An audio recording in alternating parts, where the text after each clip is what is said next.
ನೋಡಿ, ಇದನ್ನ ದಲಿತರಿಗೆ ಮತ್ತು ಹಿಂದುಳಿದ ವರ್ಗದವರಿಗೆ ಭಾರಿ ಮೋಸವನ್ನ ಕಾಂಗ್ರೆಸ್ ಮಾಡಿದೆ. ಬಾಬಾ ಸಾಹೇಬ್ ಅಂಬೇಡ್ಕರ್ ಅವರ ಸಂವಿಧಾನದಲ್ಲಿ ಕೇವಲ ಪರಿಶಿಷ್ಟ ಜಾತಿ, ಪರಿಶಿಷ್ಟ ಪಂಗಡ, ಹಿಂದುಳಿದ ವರ್ಗದ ಸಾಮಾಜಿಕ ಶೈಕ್ಷಣಿಕವಾಗಿ ಹಿಂದುಳಿದಂತ ಜನಾಂಗಗಳಿಗೆ ಮಾತ್ರ ಇದೆ. ಅಲ್ಲಿ ಎಲ್ಲರೂ ಮುಸ್ಲಿಂ ಧರ್ಮಕ್ಕೆ ಮೀಸಲಾತಿ ಕೊಡ್ಲಿಕ್ಕೆ ಬರೋದಿಲ್ಲ.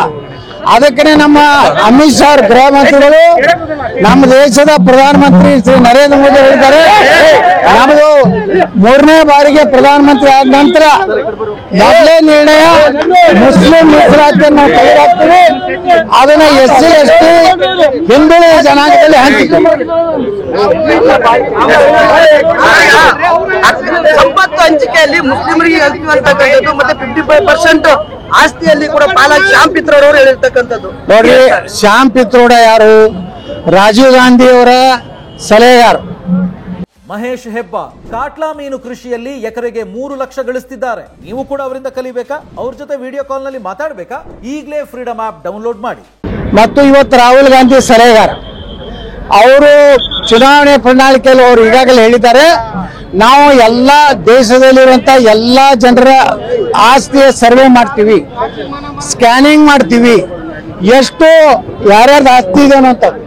ಆ ಆಸ್ತಿ ಸರ್ವೆ ಮಾಡಿದ್ಮೇಲೆ ಯಾರು ಪಿತ್ರಾರ್ಜಿತ ಆಸ್ತಿಯನ್ನ ತಮ್ಮ ಮಕ್ಕಳಿಗೆ ಕೊಡ್ಬೇಕಾಗ್ತದೆ.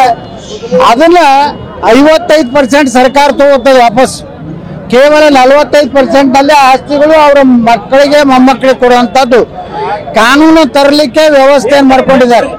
ಇದರಿಂದ ನಮ್ಮ ಏನೊಂದು ಸಾವಿರಾರು ವರ್ಷಗಳಿಂದ ತಂದೆಯ ಆಸ್ತಿ ಮಕ್ಕಳಿಗೆ ಹೋಗ್ಬೇಕನ್ನಂತ ನಮ್ದೇನೊಂದು ಸಂಪ್ರದಾಯ ಇದೆ, ಅದನ್ನು ಮುರಿದು ದಿಢೀರ್ನ ಮುಸ್ಲಿಮರನ್ನ ಈ ದೇಶದಲ್ಲಿ ಅವ್ರಿಗೆ ಆಸ್ತಿಯಲ್ಲಿ ಪಾಲ್ಗೊಡುವಂತ ಕೆಲಸ ಕಾಂಗ್ರೆಸ್ ಮಾಡುವಂತದ್ದು ಬಹಳ ಒಂದು ಕರಾಳ ಶಾಸನ ತರಬೇಕಂತೇಳಿ ಕಾಂಗ್ರೆಸ್ ಮಾಡಿದೆ. ಅದಕ್ಕೆ ಈ ದೇಶದ ಜನ ಅವ್ರಿಗೆ ಬುದ್ಧಿ ಕಲಿಸ್ಬೇಕಂತ ಆಗ್ರಹ ಮಾಡ್ತೀನಿ.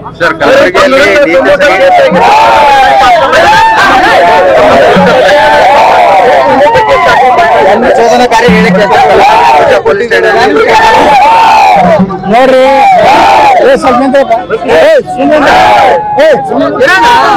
ಇಲ್ಲಿ ಮಾತಾಡಕತ್ತಿದ್ರೆ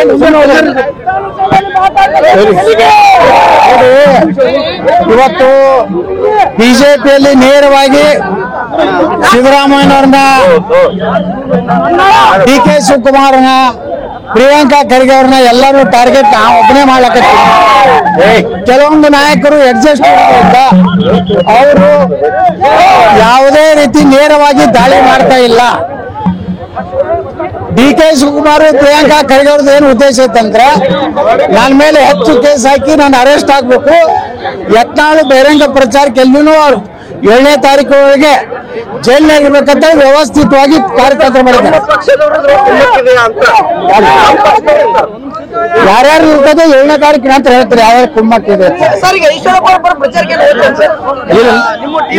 ನಾ ಬಿಜೆಪಿ ಅವರು ಕೂಡ ನಿಮ್ಮ ಟೀಮ್ ಅಲ್ಲಿ ಇರ್ತಕ್ಕಂಥದ್ದು. ನೋಡ್ರಿ, ಈಶ್ವರಪ್ಪನವರು ನಮ್ಮ ಪಕ್ಷದ ಹಿರಿಯ ಮುಖಂಡರು, ನಿಷ್ಠಾವಂತ ನಾಯಕರು. ಅವ್ರ ಬಗ್ಗೆ ನಾನು ವೈಯಕ್ತಿಕವಾಗಿ ಅಪಾರ ಗೌರವ ಇದೆ. ಆದ್ರೆ ನಾ ಬಿಜೆಪಿ ಕಾರ್ಯಕರ್ತರನ್ನ ಬಿಜೆಪಿ ಪ್ರಚಾರ ಮಾಡ್ತೀನಿ.